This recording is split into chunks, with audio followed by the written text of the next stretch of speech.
is very striking is not Jesus rising from the dead. There's so much literature about people in the ancient world rising from the dead. What is very odd is nobody died in 6 hours. That, I think, is very impressive. In the ancient world, people would languish on the cross for 4 to 7 days. Their bodies were then eaten by scavengers, so they were even deprived of any kind of burial. We know that many individuals were left on the cross, and we know that, for example, dogs, hyenas, jackals, other predators just simply took the body apart. One thing that was really abhorrent to the Jews was that the bodies were often just taken down from the cross, laid on the ground, and dogs would eat them and birds of prey. They would be left there as long as possible until the vulture would come and rip their flesh, until dogs would start taking part of the bodies away. The body would decompose and be eaten by scavengers. That was part of the punishment. It wasn't simply the horrific and slow, tortuous death of crucifixion that was the punishment.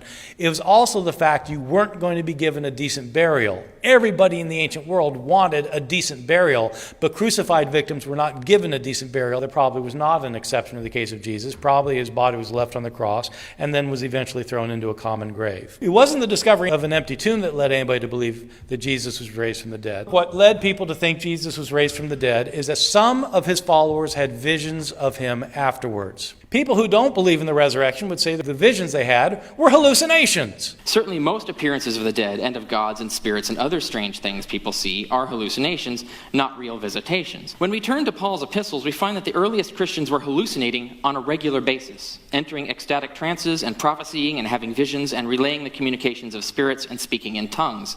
So much, in fact, that Paul had to set up rules of order to control the din, and he says outsiders would think they were lunatics if they behaved out of order. So when Paul says Jesus suddenly appeared to these people on isolated occasions, we have every reason to expect they were hallucinating, even as groups. Paul says others saw Jesus just like he did. He doesn't make any distinctions, and he says he only saw Jesus in a revelation. Paul doesn't tell us what exactly he and these first Christians saw. He doesn't actually go into detail. He doesn't say whether it was a bodily apparition or if it's a vision of Christ up in the clouds like the Apostle Stephen is said to have seen. The epistles don't say. They don't give us any details. We don't know what was said. We don't know what actually was seen. We don't know what the people actually said they saw. It was just another religion with made-up stories started by religious fanatics stirred by visions.